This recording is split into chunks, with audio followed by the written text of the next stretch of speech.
ഒരു കാലത്ത് south Indian സിനിമയിലെ താരറാണി എന്നറിയപ്പെട്ടിരുന്ന നടിയായിരുന്നു സിമ്രാൻ. തമിഴും തെലുങ്കിലും കന്നഡയിലും മലയാളത്തിലും നടി സാന്നിധ്യം അറിയിച്ചിട്ടുണ്ട്. ഇപ്പോഴത്തെ മമ്മൂട്ടിയെക്കുറിച്ചും അദ്ദേഹത്തിനോടൊപ്പം അഭിനയിച്ച ഇന്ദ്രപ്രസ്ഥം എന്ന സിനിമയെക്കുറിച്ചും സംസാരിക്കുകയാണ് നടി. വർഷങ്ങൾ ഇത്രയായിട്ടും മമ്മൂട്ടിക്ക് ഒരു മാറ്റവും ഇല്ലെന്നും അദ്ദേഹം ഐക്കോണിക് ഫിഗർ ആണെന്നും സിമ്രാൻ പറയുന്നു.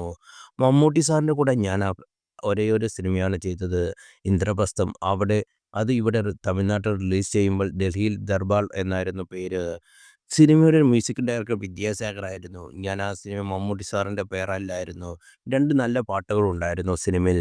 വിദ്യാസാഗറിൻ്റെ സംഗീതം അടിപൊളിയാണ്. അതായിരുന്നു എൻ്റെ സൗത്ത് ഇന്ത്യയിലെ ആദ്യ ചിത്രവും. തമിഴിന് മുന്നേ ഞാൻ ചെയ്തത് ഇന്ദ്രപ്രസ്ഥമാണ്. അതിനുശേഷമാണ് നേർക്കുനേർ ചെയ്തത്.